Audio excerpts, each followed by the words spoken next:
still early days yet, but we think that the pattern is changing slightly. So there is no guarantee that the gap would continue to lengthen. It maybe is going to something slightly different. But the good thing is that so far the explosions continue to be not really very big explosions, probably certainly not of the kind of explosivity of the very early part of the eruption. The explosions are more of the order of the ones that we've had, which are very discrete. They send a plume up in the air. In this case, this one only went up, we estimate, about 8,000 meters, probably a little bit more than that. And a lot of the ash was at the lower level and went towards the west. So you don't get the impression that they're very energetic. They're not going very high. They're not as energetic as the earlier ones. But I wouldn't put too much, until we see how the next one plays out, I wouldn't put too much faith on continuation of the lengthening of the gap. It might be that the gap is now constant rather than lengthening. Now, you say there's alteration, and you mentioned that yesterday. Yeah, there might be. Yeah, there might be. Yes, sorry, there might be alteration. But are these alterations in terms of the overall scheme of an analysis of volcanoes or of Soufriere? Is this something which is somewhat the altered? Is it for the better or the worse?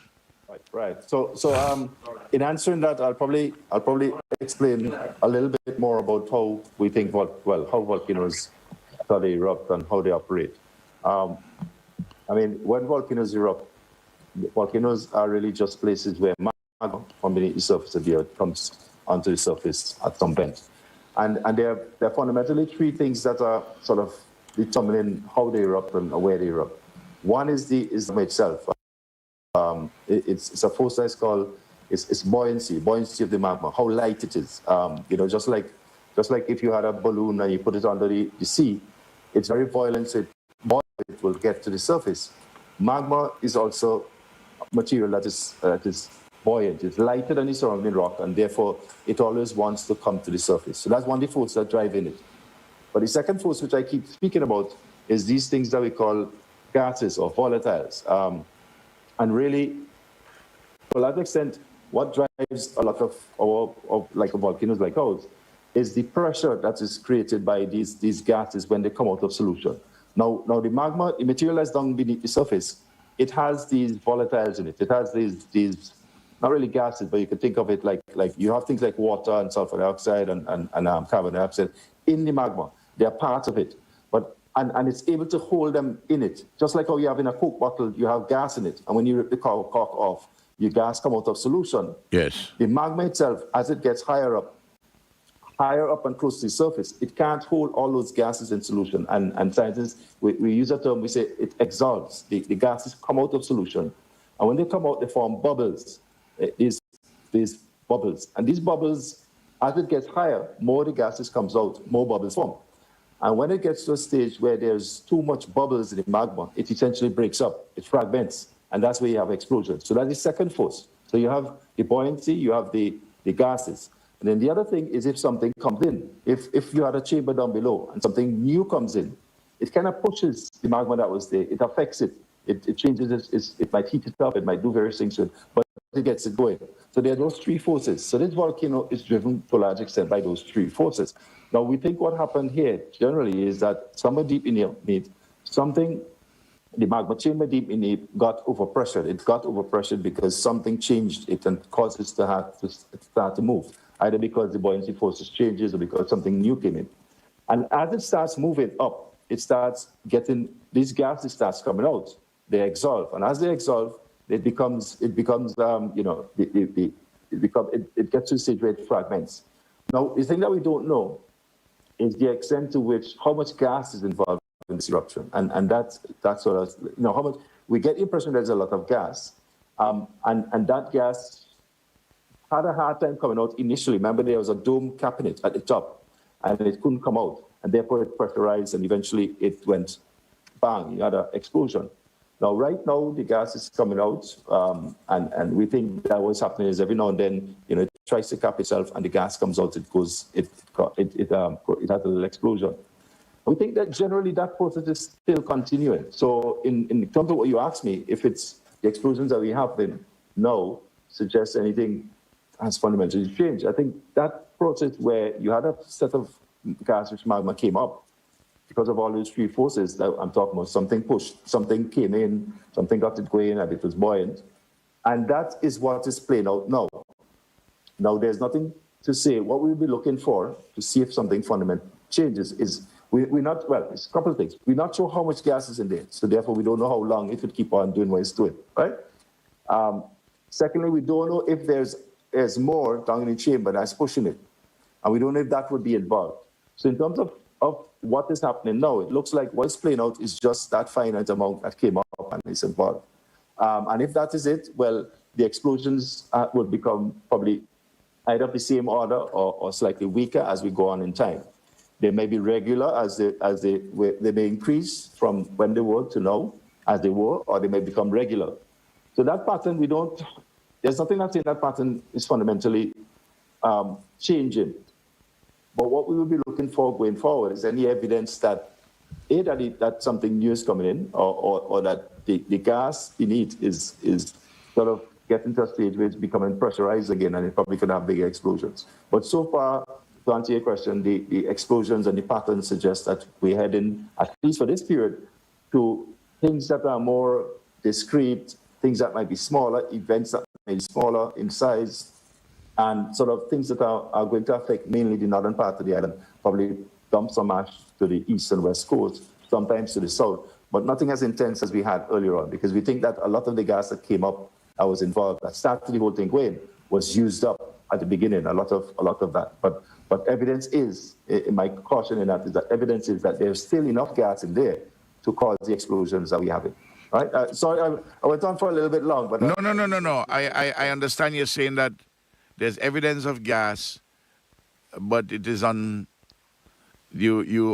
there is a new source coming in, what you have there is not infinite, it's finite, and it would exhaust itself. Yes, so eventually it gets used up, but we're not sure exactly how much we got there, so we don't know how long it can go on. But it's clear that it's finite, that it's working itself out, it's getting rid of the gas, and it's good if it does without too much explosions, without too much effort, and doesn't pressurize so that it could really have a bigger eruption.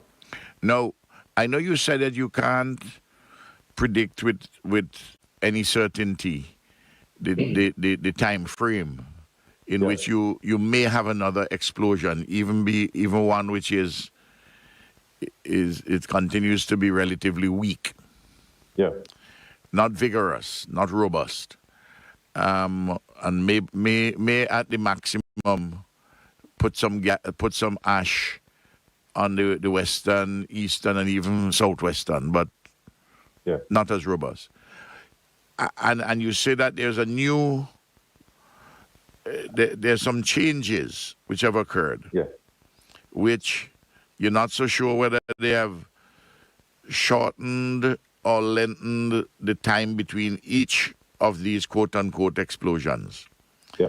But can you say, with a reasonable degree of certainty, whether in the lengthening or the shortening, that you are unlikely to have something in the next 48 hours? By that I mean, why I asked that. Yeah, I mean, I think. Vinlec is doing work, and CWS is doing work. Yeah. Other people may be doing work. This is not an invitation I'm asking you for people to go up. Go up into the area. I understand what you're saying.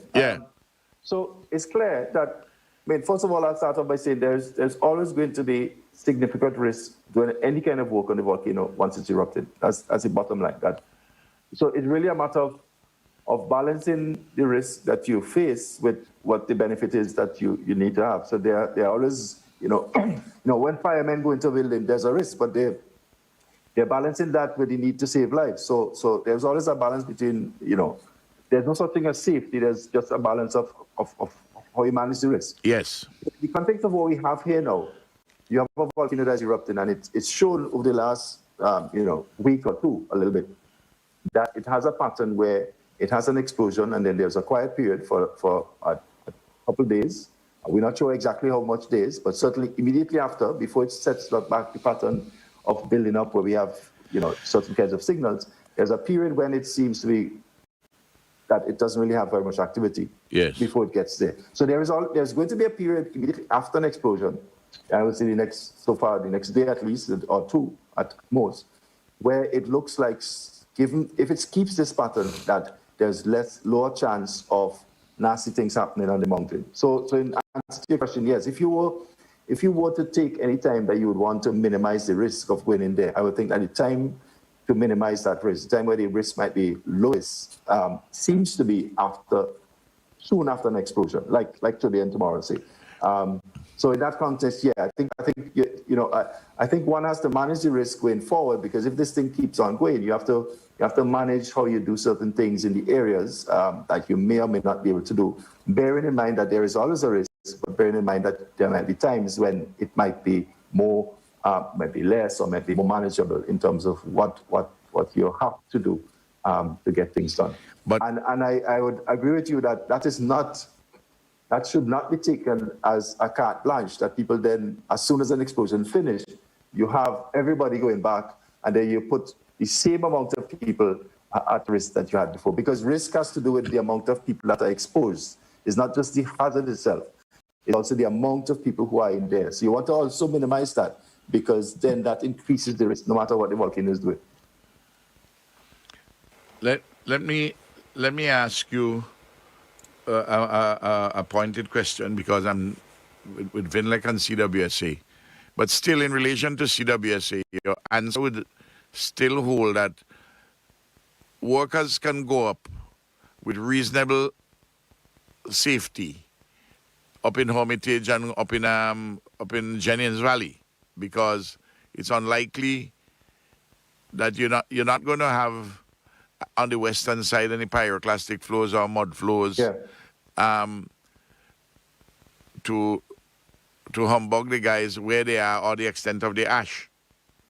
Well, the areas that are at risk are the areas on the volcano, and Hermitage and Jennings Valley, and I believe those are south to of the south, volcano. yes. So those were never going to be affected other than by thick ash, if anything. Well, Hermitage is in the yellow zone, because that's just above Spring Village. Yeah, so that's just ash.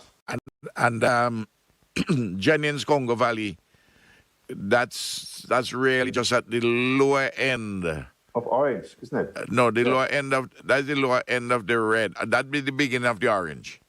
Right. Yeah. That's the beginning of the orange. Yeah, those areas, given where they are, would be mainly just affected by heavy ash, if anything, not from pyroclastic flows and bombs and blocks and things like that. Okay, now I want to ask something about the ash, and this is I'm asking a question which may touch on concern civil engineering, but you have a lot of experience in many of the things touching on concerning volcanoes, ash, and the like. A lot of people who going up, well, what I saw up in from Orange Hill going up to Sandy Bay, because I didn't go beyond Sandy Bay. I didn't go beyond it because if anything happened, the getting out would be real problematic. It's too much time to get out if I that far up. I see people with shovel on top of the roof taking off the ash.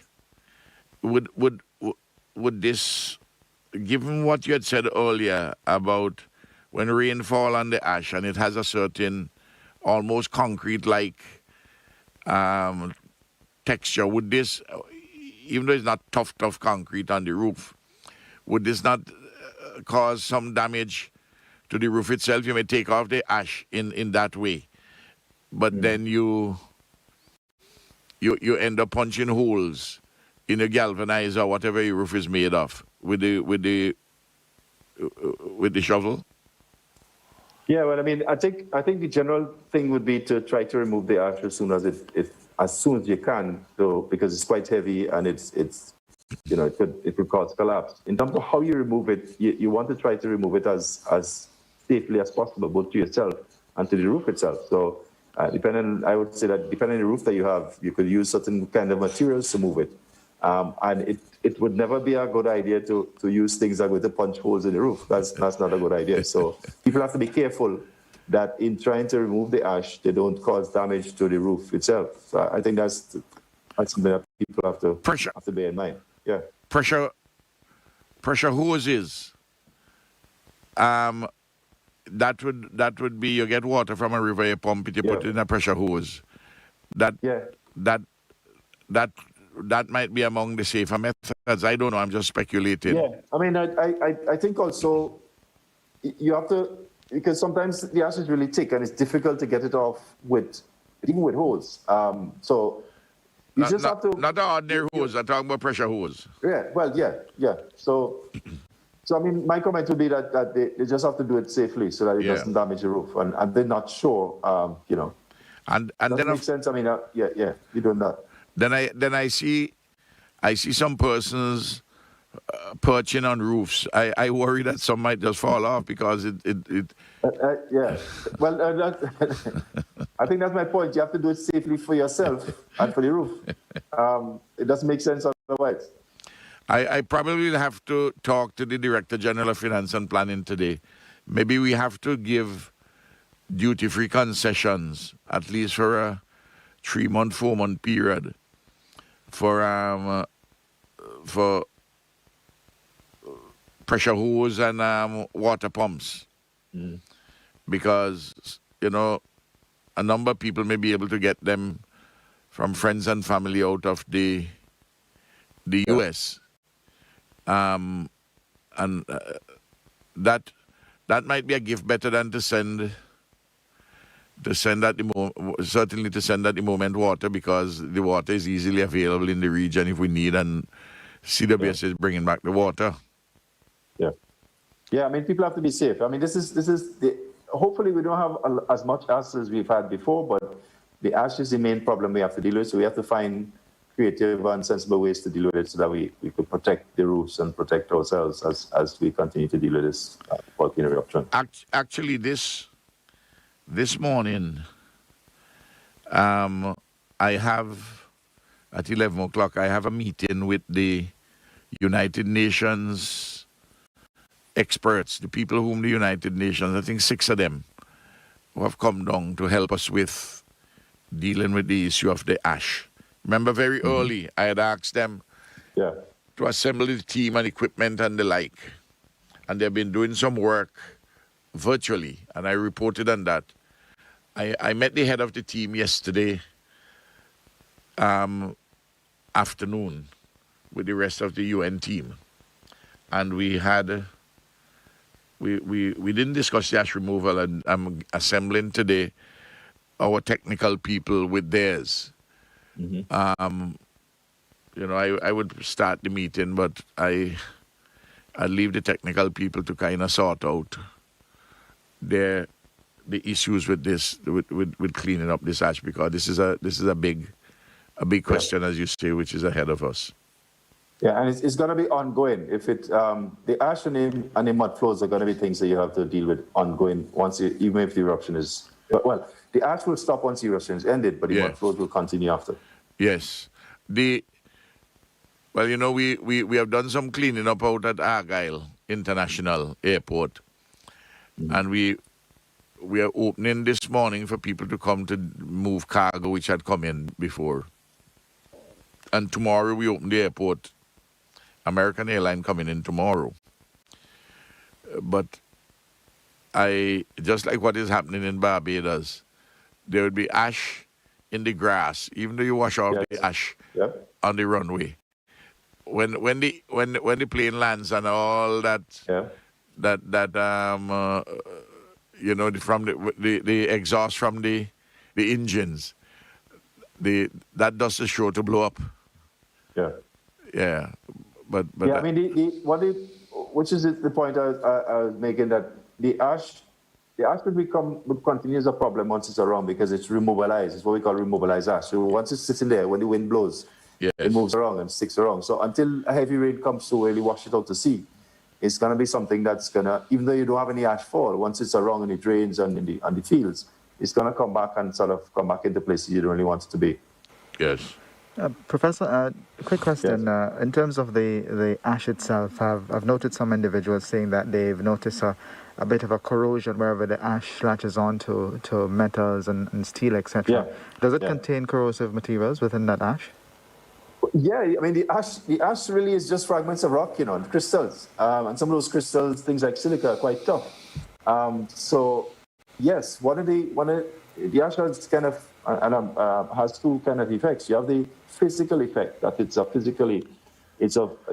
a grain of sand, say, and pieces of rock, crystals, So if you think of mixing sand that you have on a beach, and with little bits of rock, that's essentially what it is. It's unfortunate that we call it ash. It's ash in the context of ash from a rock. It's not ash like ash from a fire burning. It's a different kind of ash. So, we call it ash, but it's not really ash. It's rock ash, so it's hard rock, bits of rock. So yes, it's corrosive, but also when it initially comes out, it might be, because it has certain, it might be coated in certain, it's a sulfur-related product, so it might be slightly acidic when you add water to it. So it's corrosive, and it also has some chemical effect. So that's something that people have to bear in mind, that it's a problem for your engines. It's going to be a problem breathing in too much of it. But there are things that you can do to minimize the impact by removing it, and there are things that you can do. So you need to service the engine more. You need to clean it from places. It's going to scratch. People who have contact lens, for example, will have a hard time. You should take them out if you have ash in, because it's going to affect that. It's going to affect your glasses. If you have on glasses and you try to clean it without ash on, it's going to scratch the glasses. Because yes, it's very fine, but it's fine fragments of rock and crystals. It's not ash like it's in a coal fire. It's different. Right. And now that you mentioned that, and I've heard the ideas of using it in the construction industry, but bringing in the corrosive element and using things like steel, then you may have to consider that as well. In Montserrat, Montserrat exports its aggregate all the time, and a lot of the aggregate we have is from volcanic materials. So yes, I think in the case of using it for construction, you probably would have to make sure that you wash it first, because it has all these these chemicals that may be slightly acidic. So once you do that, it's fine for construction. Any questions coming in by WhatsApp? Yes, I see a question asking about the definition, defining an explosive eruption compared to just ash venting, and differentiating between them. Yeah. So explosive eruption versus ash venting is really when volcanoes do what they do, there's, we tend to call them specific names, but it's really what I call a continuum. It's like a scale. So it moves from sort of venting steam, which is that if you think of pushing some sort of gas through a confined space, it makes a sound and it has an appearance. So that's venting. So venting is simply when you have either ash or gas coming through the vent of the volcano, and it's coming through it in a continuous manner. It's fairly free for it to come through, but it's still confined, because the conduit through which, the space through which it's coming through, it's a certain finite size.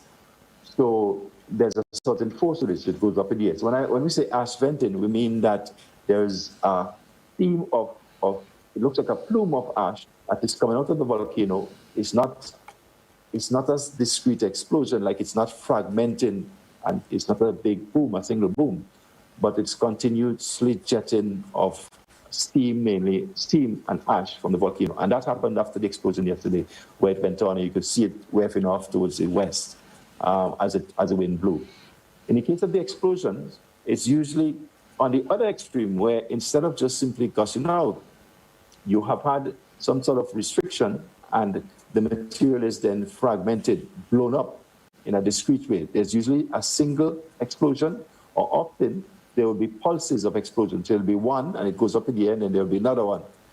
And usually what will happen, as it runs out of the ability to explode, what might happen is the gas that's still there would continue to gush out, and then it might go into venting of ash or venting of steam. So the point is that it's a continuum from sort of explosion being one extreme and venting being sort of the lower end of it, with ash venting being something between ash, mainly ash in it, and then you go to just steam alone, which is just gas, water vapor really. So you have steam venting and ash venting, and you have probably explosion. You can think of it kind of like that, and you're going from something that is less vigorous to sort of more vigorous and probably more dynamic, probably more energy involved as you go to the right, to the more explosive component.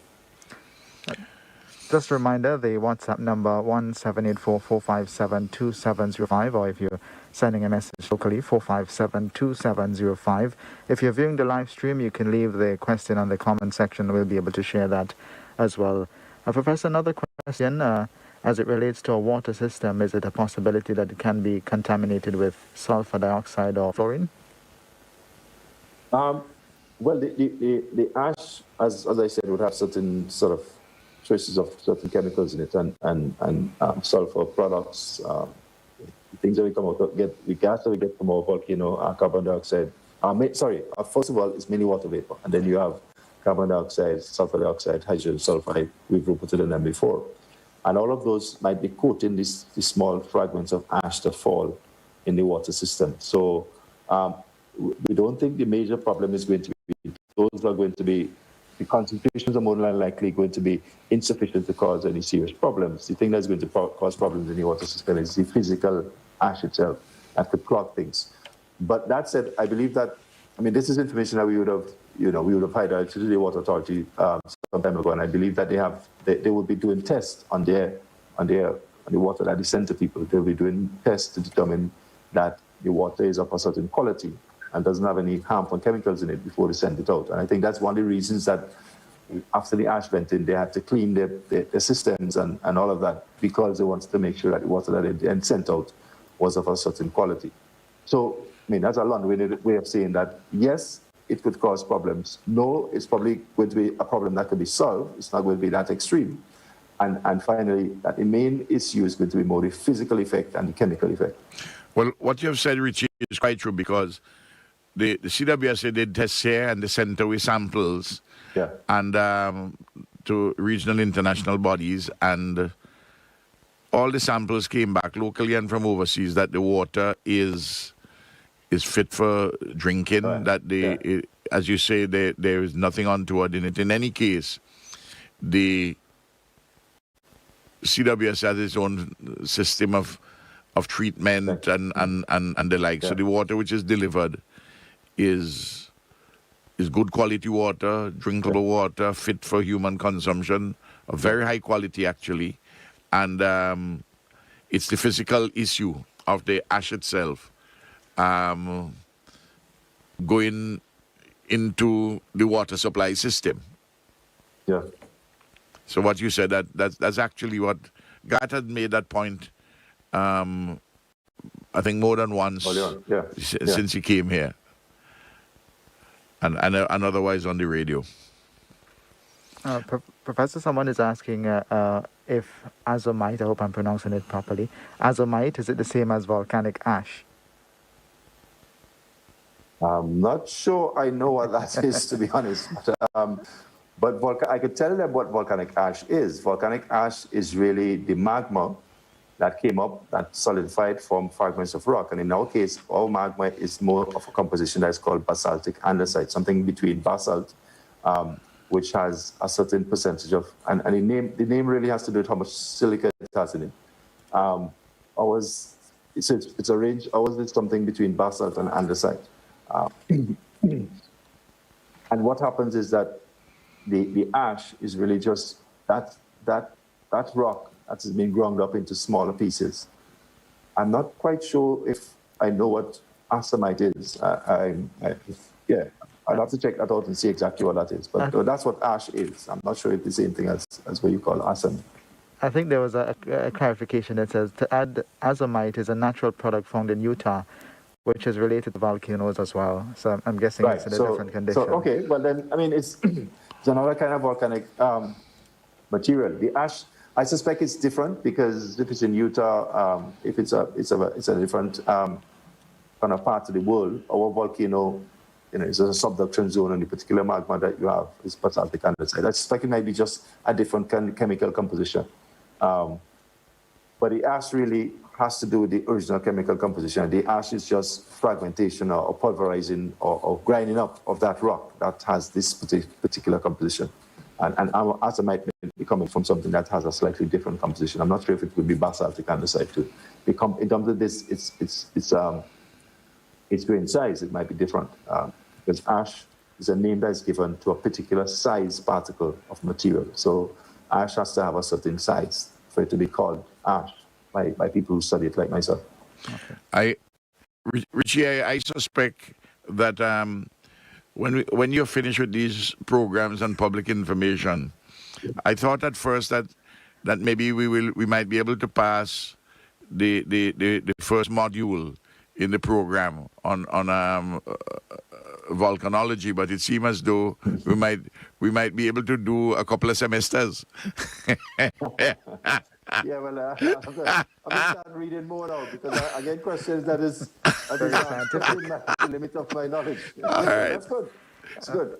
Now, I always want to, from time to time, I end by asking you how you're coping, how you and TC and Stuart and everybody, how you all coping.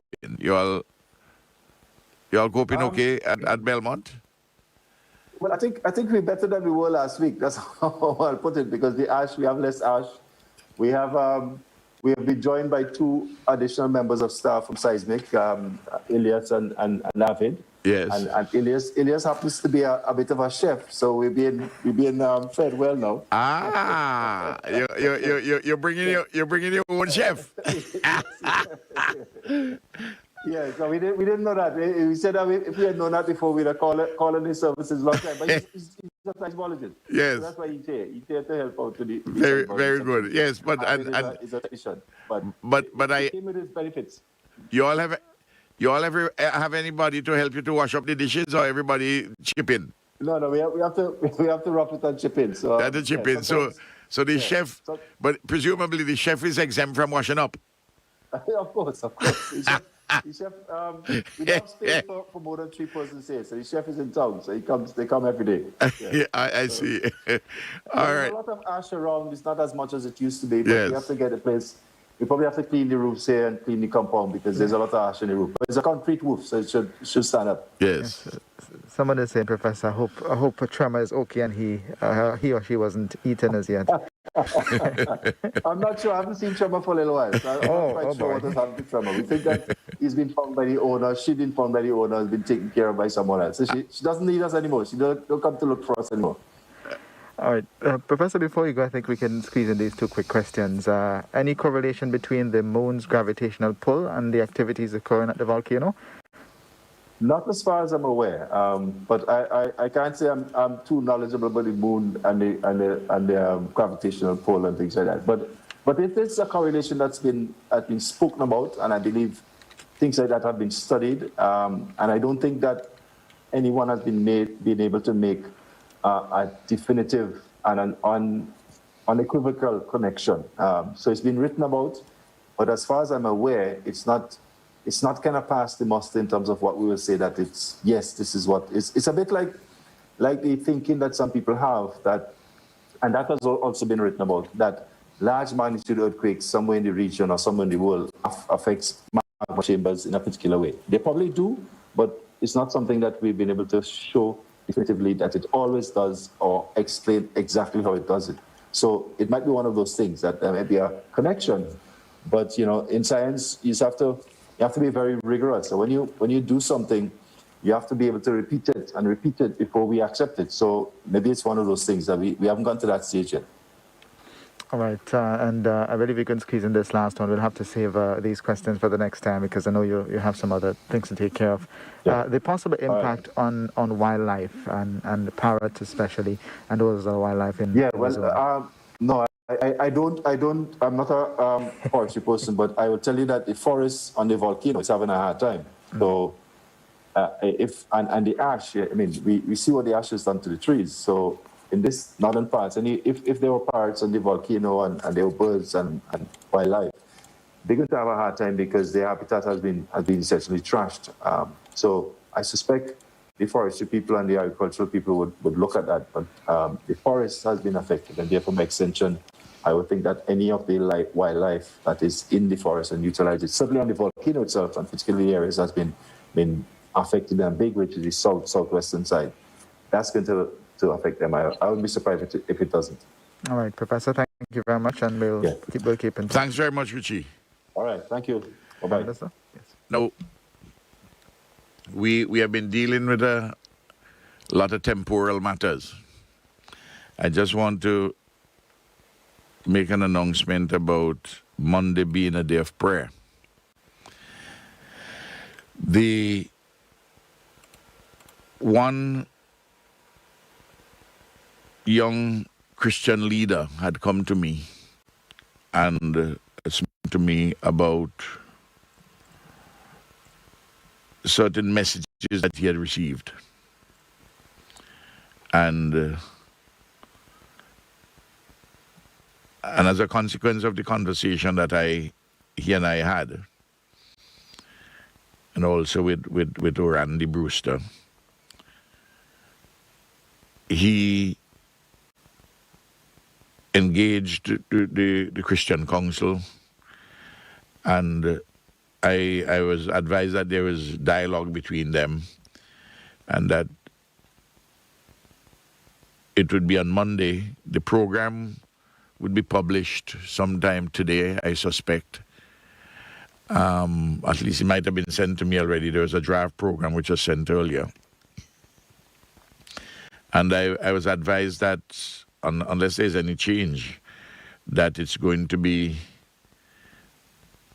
the pastors in the main are going to be at the Faith Temple Church, and then a lot of it would be done on the radio and VC3 and so forth, and we're hoping that 705 could be involved in this. It's the days of prayer we had before have not been public holidays because we work and also we pray. And because there are many things to be done in the service of the Lord while we are working. In fact, daily when we work, we do service the Lord, and we have the Sabbath which is set aside. So that's where we are with that, and I guess we'll see other information coming out during the course of the day. There had been a suggestion that it should have been earlier in this week, but it's always better to have a day of prayer on a Monday, which is after the Saturday and Sunday. So I just wanted to make that announcement.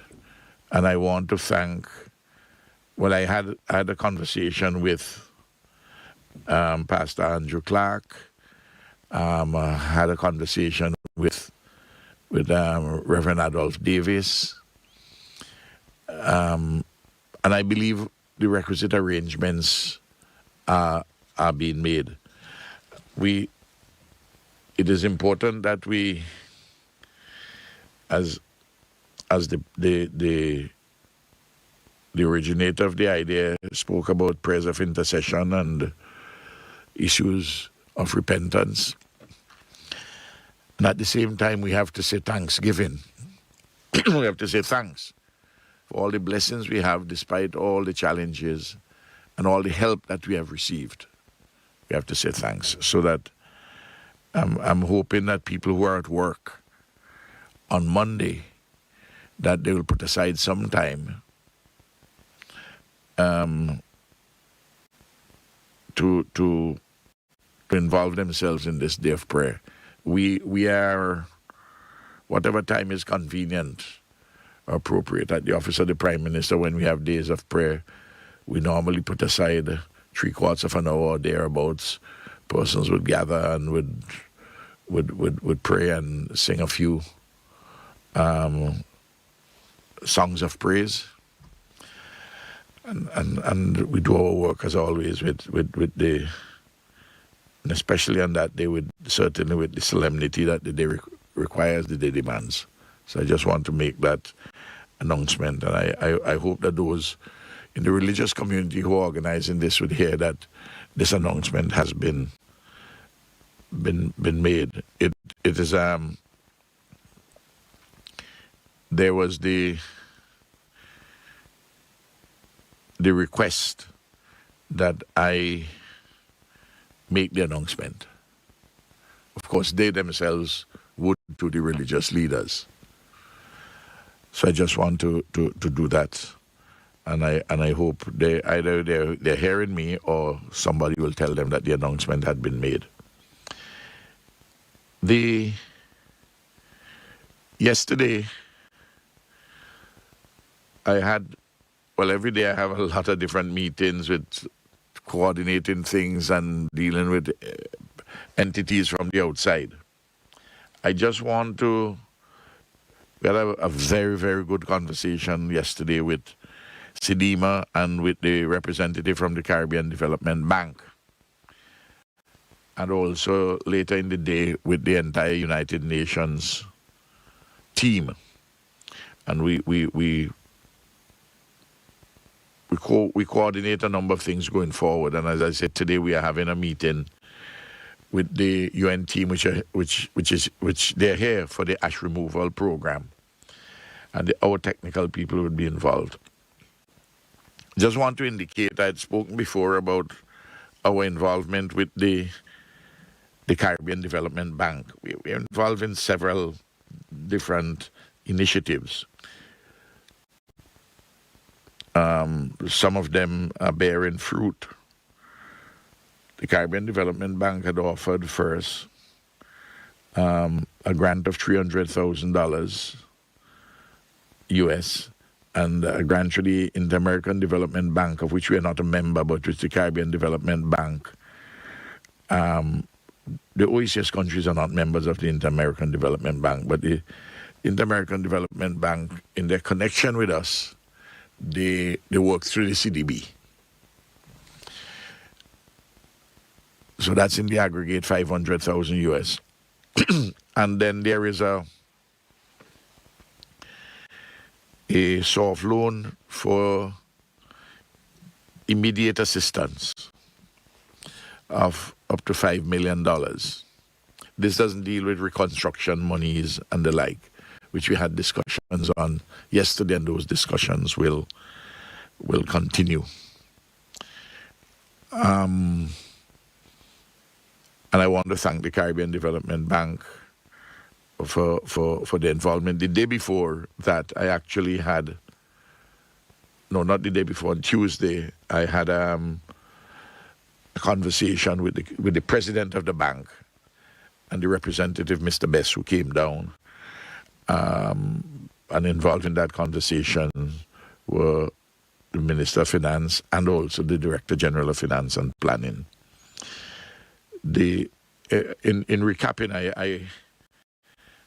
I want to say that we have been in touch directly with the British government, the European Union. I've written to, as I said before, to the President of the United States, the Vice President. I've written to the Prime Minister of Canada, spoken to the Foreign Minister in Canada, had conversations with Lord Ahmad of the Commonwealth Office in the British government, who is tasked with the particular responsibility, having earlier spoken to the Foreign Secretary. Though when I spoke to the Foreign Secretary, Soufriere had not yet exploded. The conversation with the Foreign Minister in Cuba, President in Venezuela, the foreign minister in the Republic of China, Taiwan, several other leaders, of course, all through the Caribbean and others elsewhere. And I've been in touch with many governments or allies or friends all over the world. And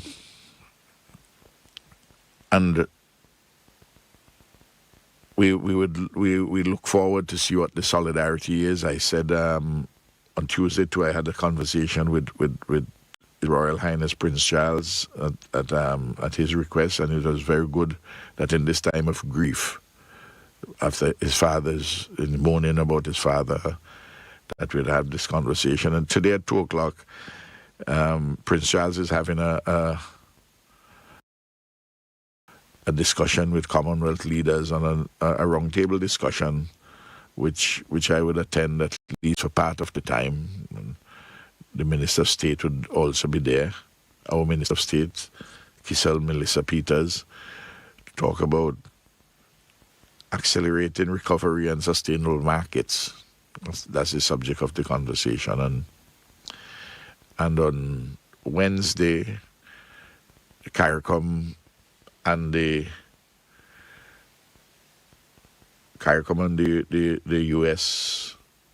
Secretary of State met, the foreign ministers, and very importantly, the Secretary of State had spoken about La Soufriere, the eruption, and that the American government is giving consideration to providing further assistance than the initial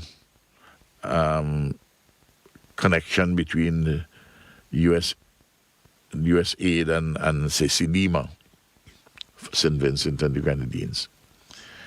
We are in touch with people in the British Parliament, in the U.S. Congress. Lots of diplomatic work is being done by us and also by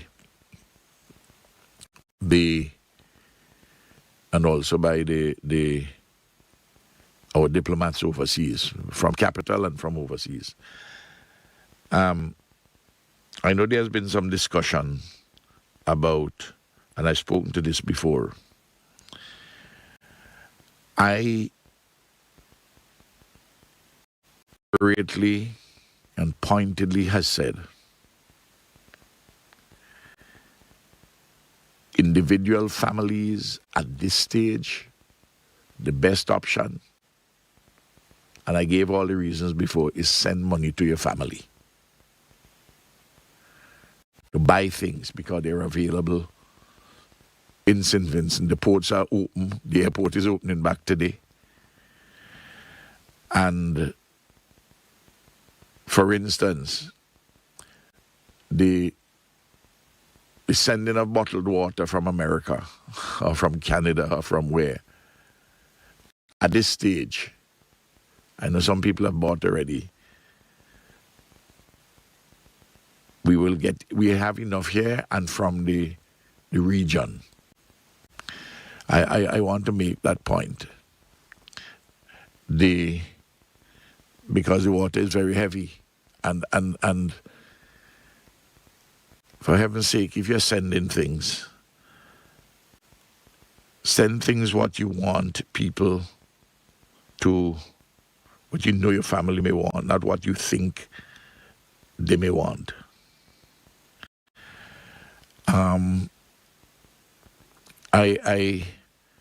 There's some persons that are creating the impression that there's no food in the supermarket, there is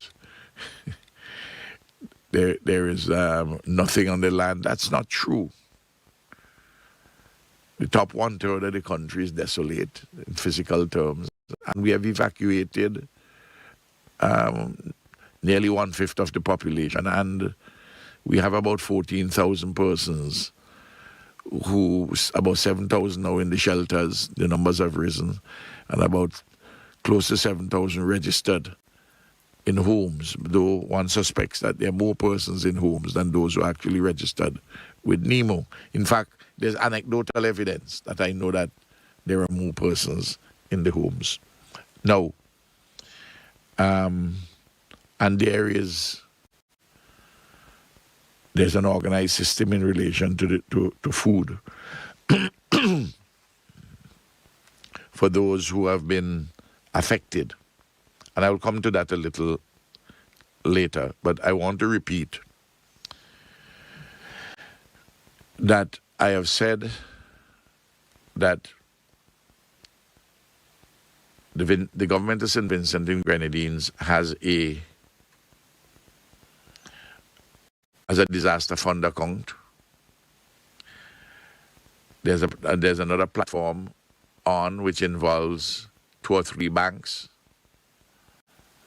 and that's up officially. There is the OECS platform.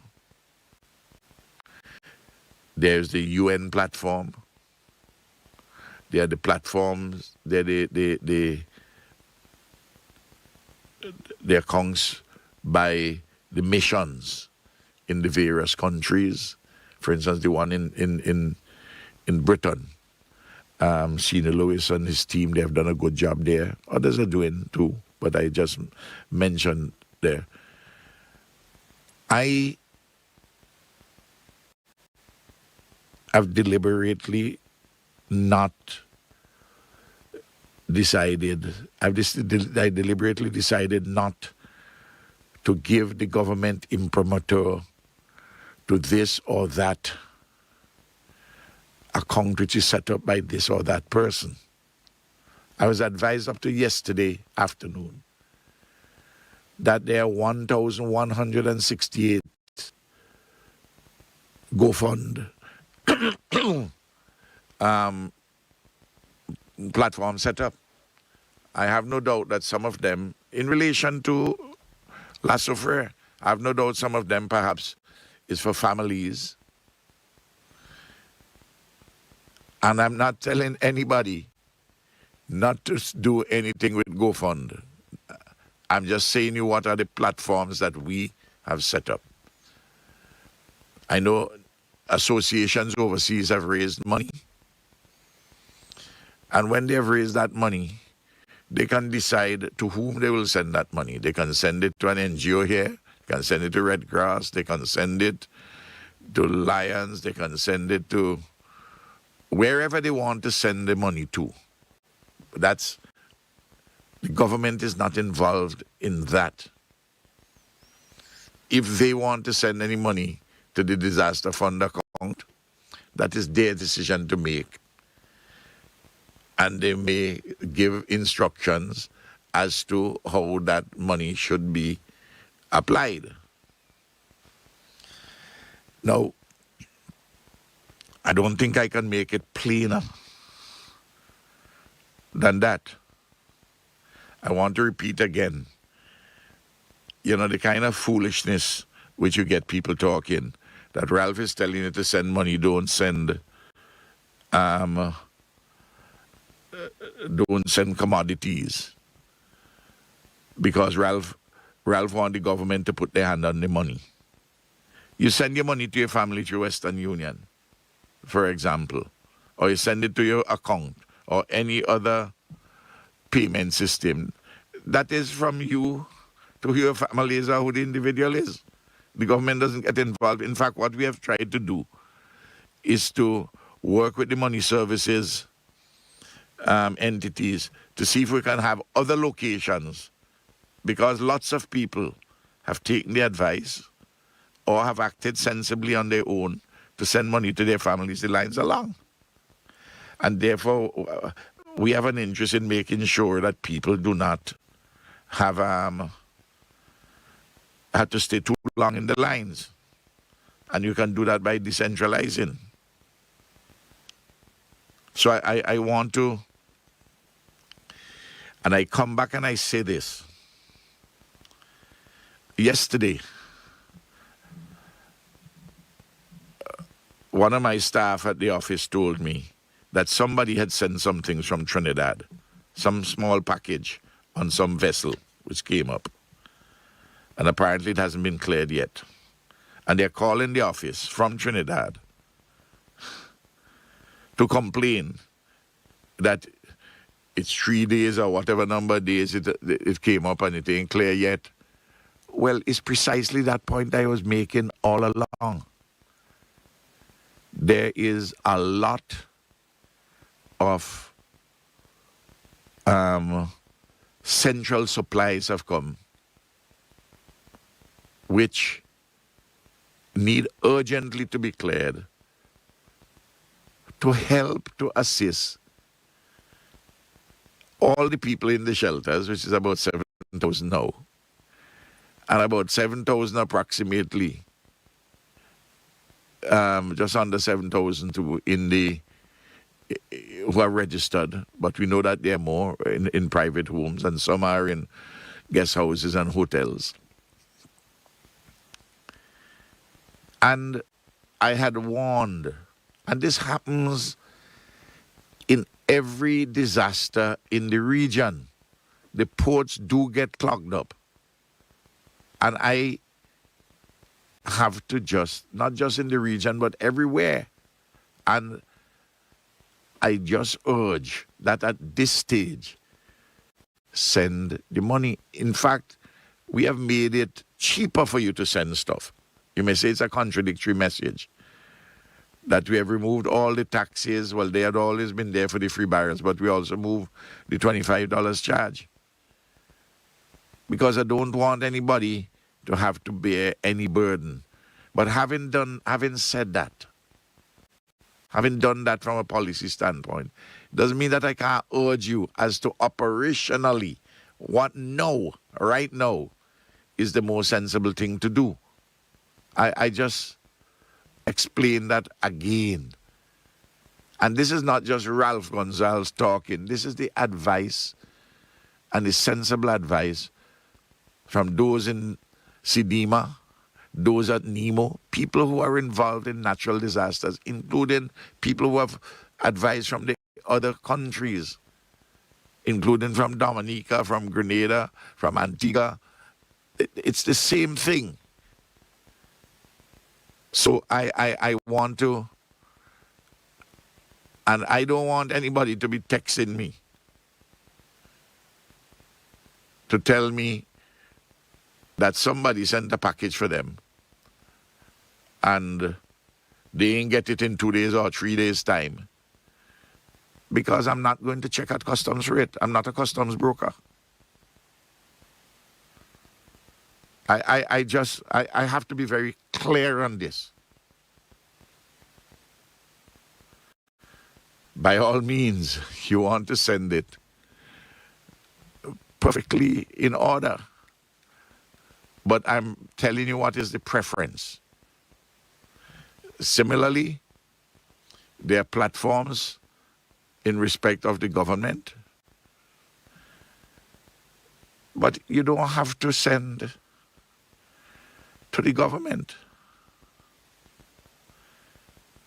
I have told the private sector, for instance, across the region, different organizations want to send. I said you can send to the disaster fund account, you can send it to Red Cross, you can send to Rotary, you can send to Lions, you can send to the Seventh-day Adventist Church, you can send to Salvation Army, to the Catholic Church, you can send to whom you want to send. Seventh-day Adventists, for instance, have an excellent infrastructure and a fantastic track record of doing things. The Salvation Army have a soup kitchen, the Catholic Church has a soup kitchen, and they no doubt expanding those things at this particular point in time. All of us are in this thing together. And we want us to handle this thing in an orderly and structured and organized manner without too much confusion at any point in time. I want to just repeat that.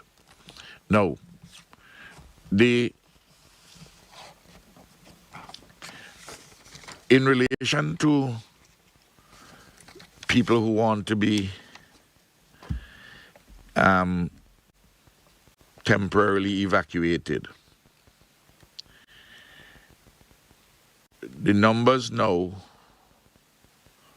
have risen as of yesterday at 5:15 p.m. when I have this document to the attachment. The Ministry of Foreign Affairs and Sandy Peters, the permanent secretary, she and her team are doing a fine job in collecting the information from people who contact the Ministry of Foreign Affairs. Of the 1,017 persons who want to go overseas to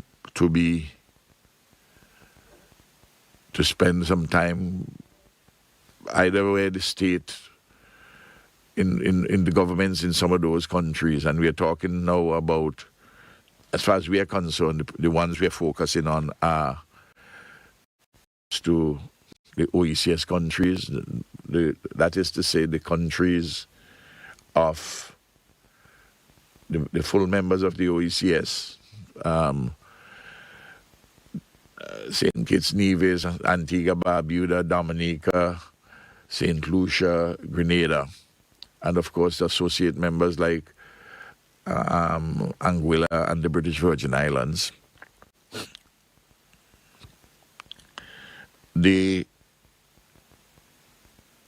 But there are persons who want to go to be temporarily displaced. 230 from the red zone and 159 from the orange zone.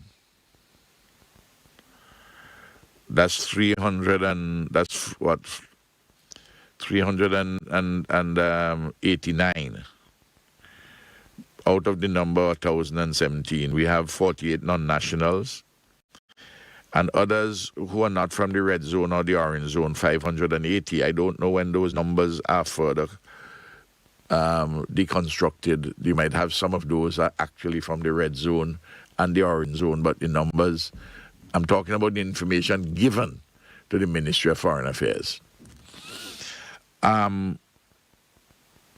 So it's a trickle and not a flood. And we are concerned about persons who are evacuees. So if you are in the yellow zone or in the yellow zone, you live in the yellow zone or you live in the green zone, that's not what this quote-unquote program is all about. So so we have a trickle, not a flood, and that's understandable. You might have more persons wanting to go as time goes on, but it's a relatively small number because most people want to stay and rebuild. Of the 1,017, 48 of them are non-nationals who want to go back. I just want to say this, that I am I am mindful that persons, when they left, some might have left their passports and they would be, and probably are destroyed. Maybe. Facilitation like that. But in going to the OECS, it's easy because you can use your ID card. So I'm just giving broad parameters. Details of these things would be worked, and in terms of when persons may move and the like, would have to be done in coordination, and the ministry is dealing with all the various officials. At first, some of the countries had said that they wanted persons to be vaccinated. What basically they're saying now is they want you to be tested with the PCR and then you would be quarantined.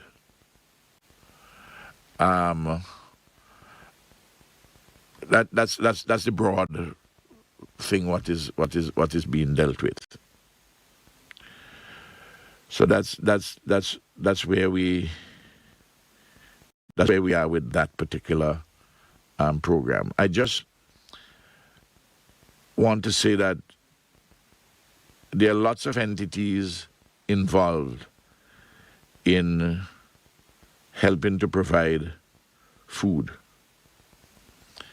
We have to do for about 7,000 persons breakfast, lunch, and dinner.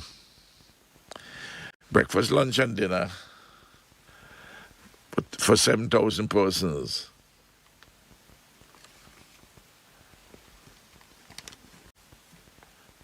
That's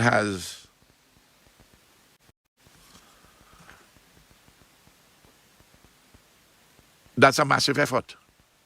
Just think about it. I just want persons to appreciate. Breakfast, lunch, and dinner for 7,000 persons approximately in shelters. That's 21,000 meals per day.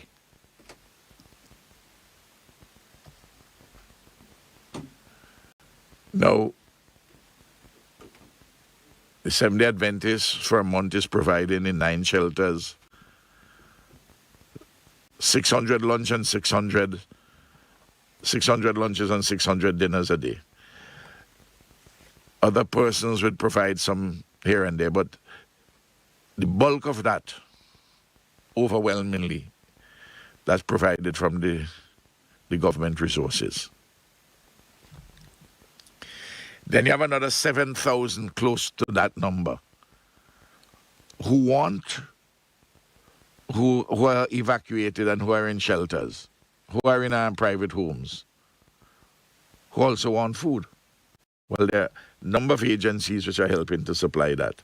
Red Cross, principal ones, Red Cross, not meals necessarily, but food stuff, Red Cross. The Ministry of Social Development. I'm dealing with the local things. The Ministry of Agriculture is starting to provide the love boxes. I don't think they actually start to distribute it, but they're putting everything in place. The NEMO itself, they have the arrangements through their warehouse, and also big one is the World Central Kitchen. I want to go and look at the operation on Sunday out at around lunchtime out at Diamond. But in addition to those persons who want food in shelters, and notice the numbers in the shelters have increased significantly. And the numbers in the shelters have increased significantly because it is now realized that the shelters are producing good food and good medical attention broadly. Because some people have left private homes and have gone to the shelters.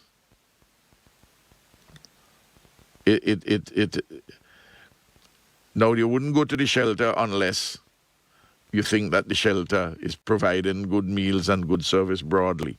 And I'll come to some other issues, the shelter. This is a massive operation. And then, of course, you have villages in the orange zone where people's livelihoods have been affected adversely. We have to begin now to assist in helping to provide supports to to some families who are in distress. I'm talking about villages, for instance, where persons have been evacuated from the orange zone. Some people in Chester Cottage, in Byra, in Goss, in Connery, in Park Hill, in South Rivers, in Mount Grenan, in Diamond, a couple of areas in south central Windward, and on the leeward side, some villages in north leeward and central leeward, including Barley, which have not evacuated, where like Spring Village, Charles Village, some people have moved out down to Rose Bank, even people in Pittibadell. So you notice the numbers are larger, but those who are being given the focus immediately are those who are in shelters and those who have been evacuated into homes, into private homes. But then, of course, some people from the orange zone who decide to evacuate into private homes or even into shelters. Persons who they left back are in the same precarious position. So those have to be addressed. And we are just 2 weeks into this. Because it's Friday the 9th. We must not forget that the volcano first blew explosively. So I'm asking for an understanding overall of the nature of the problem. As far as I've been aware, that you don't have people bawling that they don't have anything to eat or anything like that. Though I know that there are areas, and I talk about areas in the orange zone, people have remained, some people are very distressed. Of course, the faces of men and women are strained and anxious all about in the country. But I want to mention those things. At the shelters, something which we have to work on, and we are working on assiduously, is to improve the extent of sanitation in every dimension, because with more people going in, challenges are presented in the matter of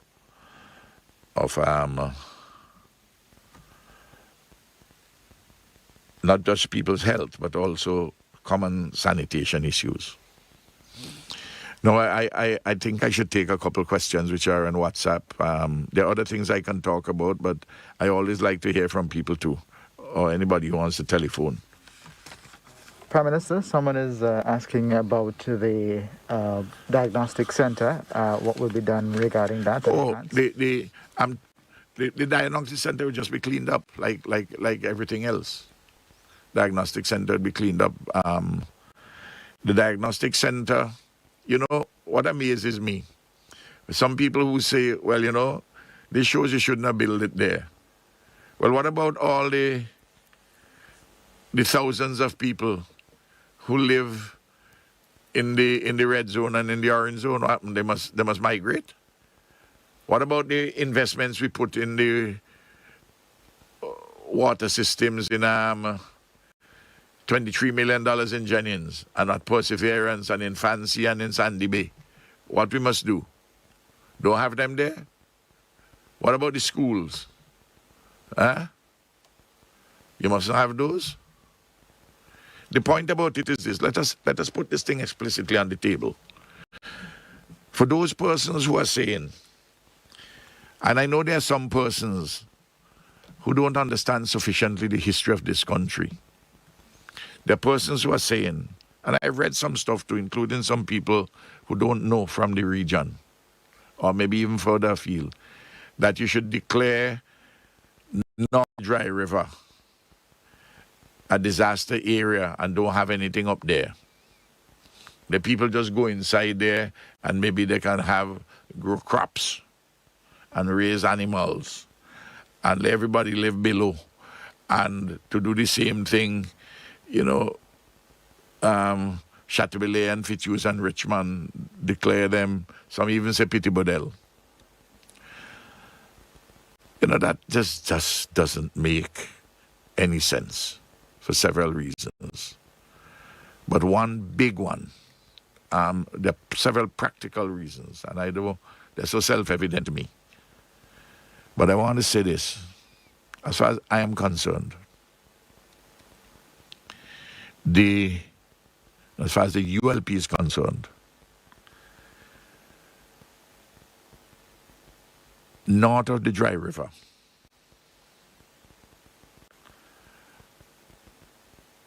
that's the soul of this nation. Garifuna and Kalinago, and all what they represent. Similarly, places like Rosebank and Pitbodel and Fituse and Chateaubelair with Garifuna people. There are persons who will, I tell people, just like in 1902, people migrated. People themselves, if they find it's too dangerous, they will make decisions. Louis Straker grandmother born in the Larakai, Walibu era. But after 1902, a lot of people moved away from there. In 1979, the village of Rosebank built up after 1902.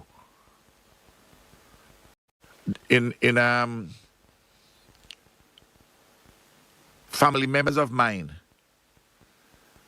lived in Overland and Orange Hill in 1902, and they came down. Some stayed back. In 1979, the same thing.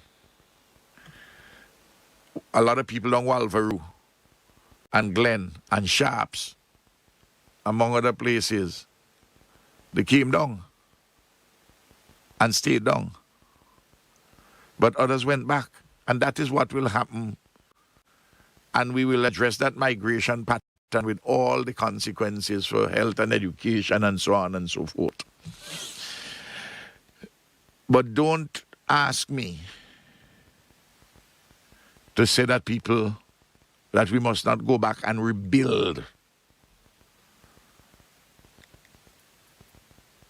North Windward, and particularly over the Rabaca River, which is the bulk of the damage that have taken place, and Chateaubelair, Fitzhugh, Richmond. Don't ask me not to rebuild that, because they will be rebuilt.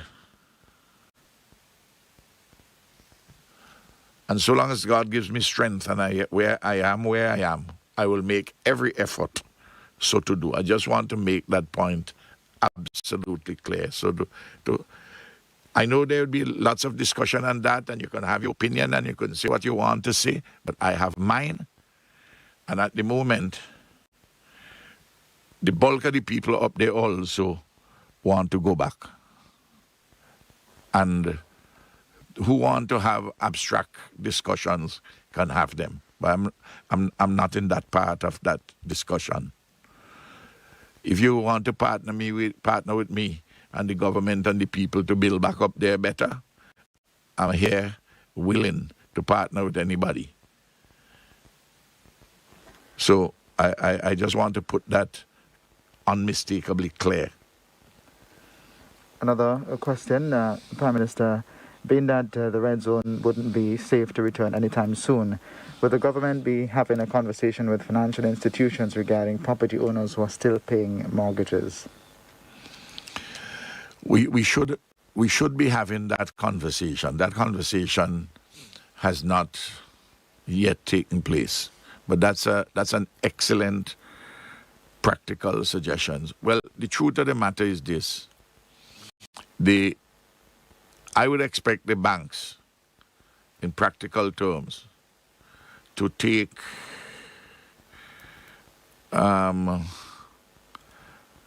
some haircut. I will hope that they do, and that would be haircut being a metaphoric expression for relief for the persons. I put that in metaphoric terms. Yes. Will the government consider delegating crown lands to people in the red zone who may want to relocate because of their property being damaged or destroyed? Well, that is a central issue. And The issue is where the land is available. And in some places, we will have Crown land available, state lands. In some places, we will have to try and see if we could acquire lands. But what is becoming clear, because of land space, we have to begin more and more.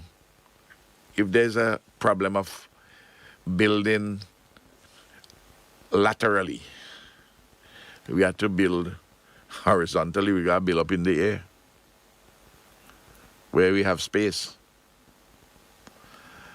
That involves a different mode of life and living, different sets of practices.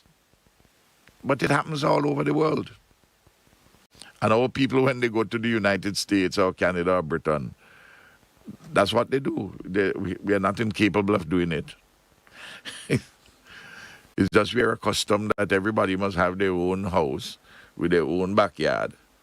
Well, we are coming to a stage where that, as we move to the future, I believe that it may well start with people who are younger, upwardly mobile professionals and other persons who may, and some people may have no problem with it, others would, but it is a practice which gradually will come to us.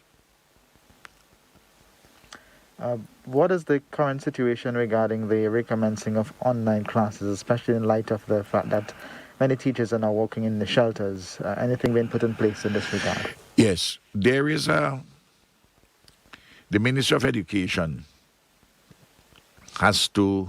they're working out something, and the UNICEF people who have come in are working with the Ministry of Education to see if we can better carry out a particular solution in this regard. I want to say, just as a matter of interest, the other tablets have arrived. They've been here a few days now, and the distribution, this is for the fifth, the grade 5 in the urban area, because all the others had gotten, and the grades 4, 3, 2, and 1. From, in other words, from 5 to what you may say 9 years old. Those are now to be distributed. And the solution, I suspect that what you're going to have is something blended. You'll have the face to you will have distance teaching and learning online, and of course, as we are building back and we have to move people out as soon as possible out of the shelters. But that can't happen until we know what is happening with La Soufriere with some certainty.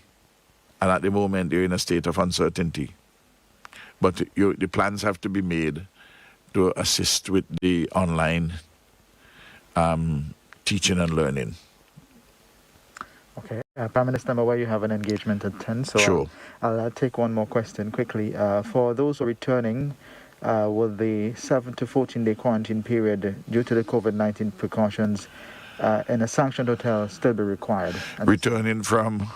I believe returning from abroad. Yes. If you at the moment, as I know the existing protocols, and the chief medical officer is the one who is empowered under the Public Health Act to address this question. If you're vaccinated and you come in, you are asked to do 7 days quarantine. I suspect as time goes by, that time will be reduced.